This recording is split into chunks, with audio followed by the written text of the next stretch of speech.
السلام عليكم ورحمة الله تعالى وبركاته. أهلا متتبعي القناة، كنرحب بكم معايا مجددا فيديو جديد. اليوم إن شاء الله معلومة جديدة. مرحبا بالناس اللي كينضموا للقناة، مرحبا بالناس اللي كيخليو لي كومونتير. اليوم إن شاء الله غادي نهضروا على توبليكسيل.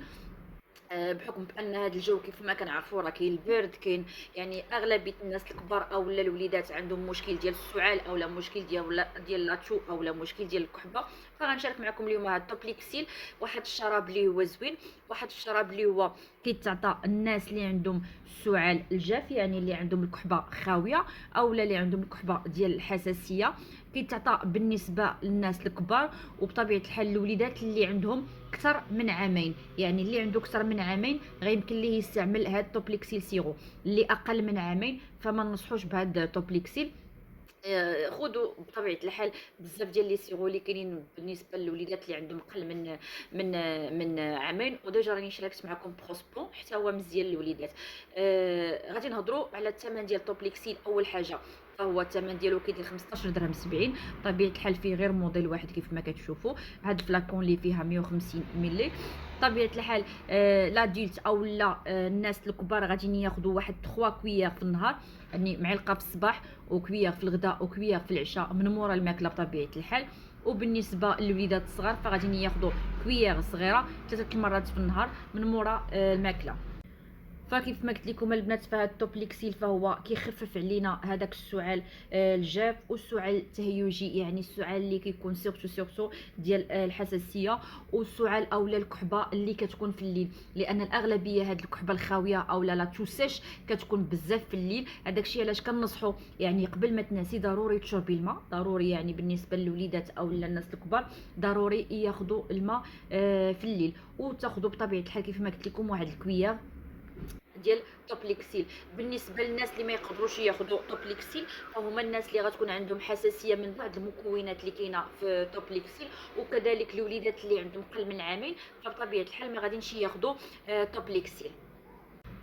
كذلك الناس اللي ما يقدروش ياخذوا توبليكسيل فهما الناس يعني الاشخاص المسنين او الناس الكبار اللي اجي بزاف، اللي بطبيعه الحال خاصهم ضروري يشوفوا واحد الاستشاره طبيه. كذلك الناس اللي عندهم دائما يعني كياخذوا الدواء ديال الاكتئاب او لا كياخذوا الدواء ديال الاعصاب، يعني كيكون عندهم واحد التريتمون ديال واحد الطبيب ديالهم.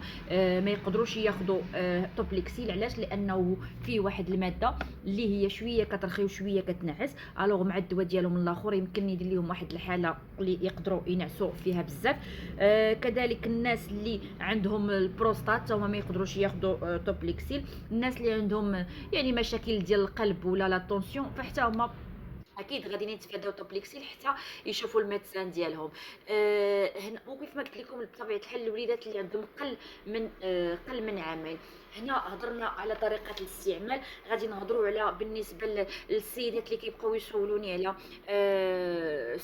سيرويات ديال الكحبه، واش عندهم علاقه مع لا بيلول. فدائما كنقول لكم البنات فكل حاجه كتخدم حاجه، يعني ها انا خديت توبليكسيل فانا كناخذو باش كنتعالج من واحد السعال الجاف اللي عندي، ولا خديت لابيليل فانا كناخذ لابيليل باش تمنع ليا الحمل، كناخذ واحد الحبه في 24 ساعه، يعني ما عندها حتى علاقه. دائما غنمشيو يعني بالعقل، هذا كيداوي حاجه ولابيليل ديالنا راها كتخدم لينا حاجه اخرى.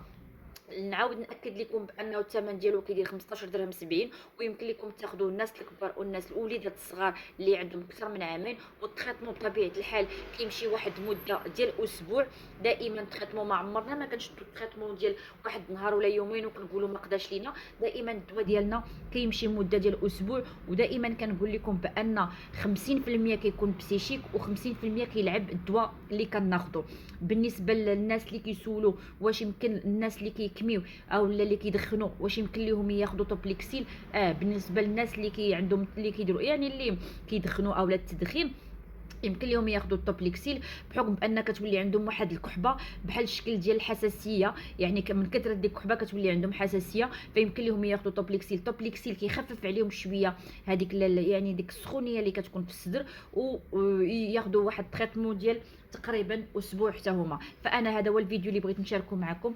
نتلاقاو ان شاء الله الفيديو الجاي. ومره اخرى كنشكركم على لي لايك ديالكم، كنشكركم على البارطاج ديالكم، وكنشكركم على يعني المشتركين الجداد اللي تزادوا في القناه.